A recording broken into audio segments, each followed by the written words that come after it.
Well, good afternoon, everybody. This is Jim Hovland, your Edina Mayor. It is Wednesday, May 20th, 2020.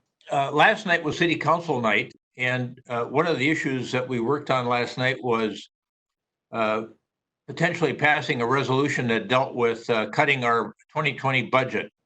And the reason we were thinking about doing that, of course, is because of COVID-related problems. We have challenges there in our general fund. Revenues are expected to shortfall on the 2020 budget by about 1.4 million.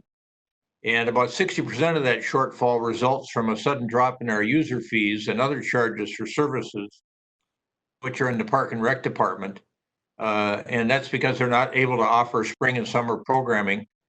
And that's really been tragic in so many ways because there's so many kids have missed out on some great programs here, and including having to close the aquatic center. So, and then about 20% of the shortfall comes from a reduction in court fines because we've had to divert our police officers, our line officers from traffic enforcement over to COVID-related issues, and that's affected traffic citations, and that affects revenue. So we don't know whether we can also expect 100% of the revenue that we normally expect on property taxes.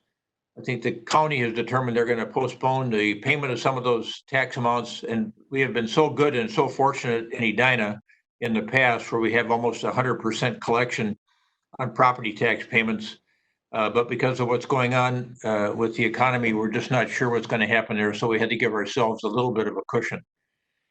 So in response to the budget forecast last night, the City Council approved a revision of our 2020 general fund budget, and that will reduce our 2020 service and spending levels by about $2 million. So though we're expecting that $1.4 million shortfall, we still wanted to have a cushion in case it was worse than we thought. That's a reduction of about 4.4%.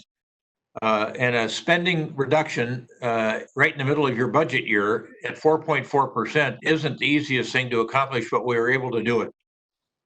And what you'll probably notice is some reduction in service. We're not going to be able to fill as many potholes as we have before, as fast as we did. We'll get to them, but we'll be slower in getting to them.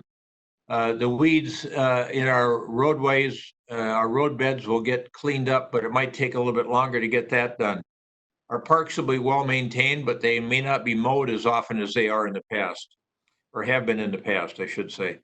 And our police and firefighters will serve the community's public safety needs, but they won't be going to as many community events because we need them for COVID-19 related matters.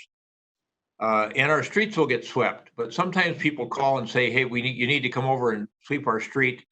We're not going to be able to make some of those calls like we used to in the past. The streets will get swept, but not on the same sort of schedule. So I think primarily what people are going to see is reduction in service levels.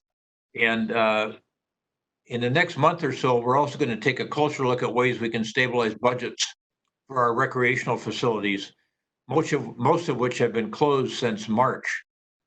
So we're all in this together. We're taking it seriously. We know that you've got pressures on your own personal budgets.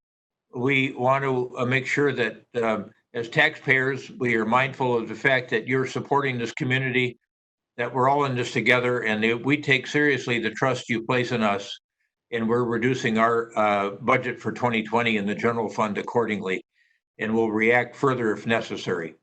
Thank you for tuning in today. Stay healthy, stay strong, and we'll see you tomorrow.